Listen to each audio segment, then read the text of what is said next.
lives are telling the glory of God.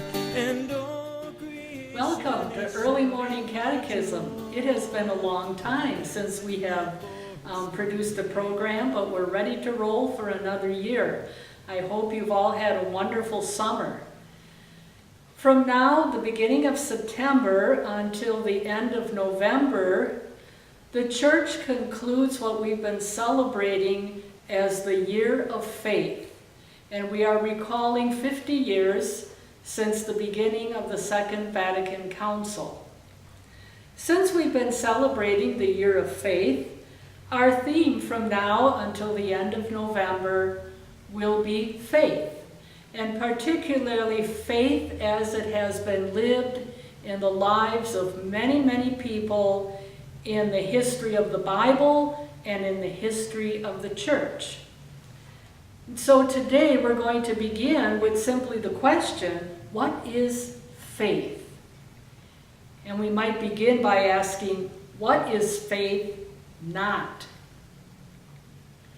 So many times I've heard people say, well, we believe this, and I don't know why, but just take it on faith.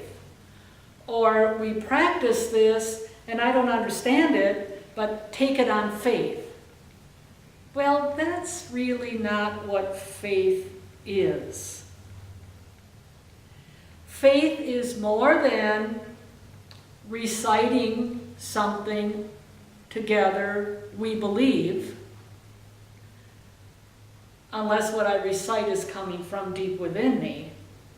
Faith is more than practicing certain commandments or morals because the Church says so. Faith is not a passive kind of thing. Well, just say you believe it, or just do what you're supposed to do, and you're practicing your faith. It's not that kind of passive, unthinking kind of thing. And I think sometimes people have thought, well, if I have faith, if I'm a faith-filled person, I shouldn't take too much time to reason things out. And that's not true. Faith is an active process. Faith is not static because we are not static and God is not static. We are on the move. Faith is an active process, an interactive process between God and people. So something is going on by way of communication all the time.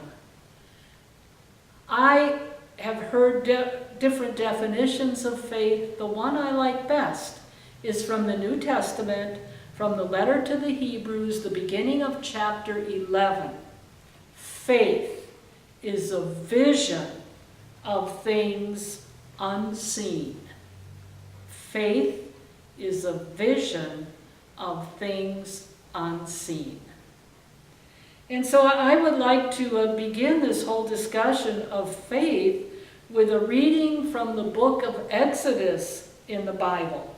And it's in the middle of the story, or actually toward the beginning of the story, of Moses leading the Israelites out of Egypt and back into the promised land, the land that God originally gave to Abraham.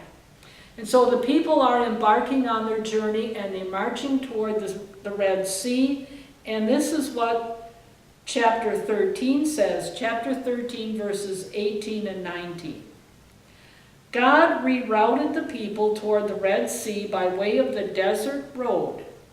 In battle array, the Israelites marched out of Egypt. Moses also took Joseph's bones along.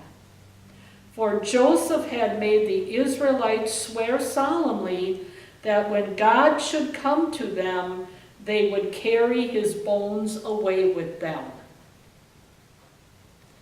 What do you remember about Joseph?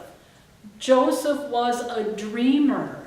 And so as they left Egypt, they carried a box, I presume, with Joseph's bones.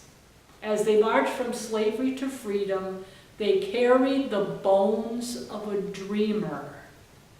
And so faith, living a life of faith, should ask us, what dream do we carry as we walk our journey toward the promised land? So I leave you with some questions. What kind of vision do we have? What dream do we carry with us? What's our ultimate hope? What is the deepest desire of our hearts? What's in your box? The heavens are telling the glory of God, and all creation is shouting for joy. Come dance in the forest, come play in the field.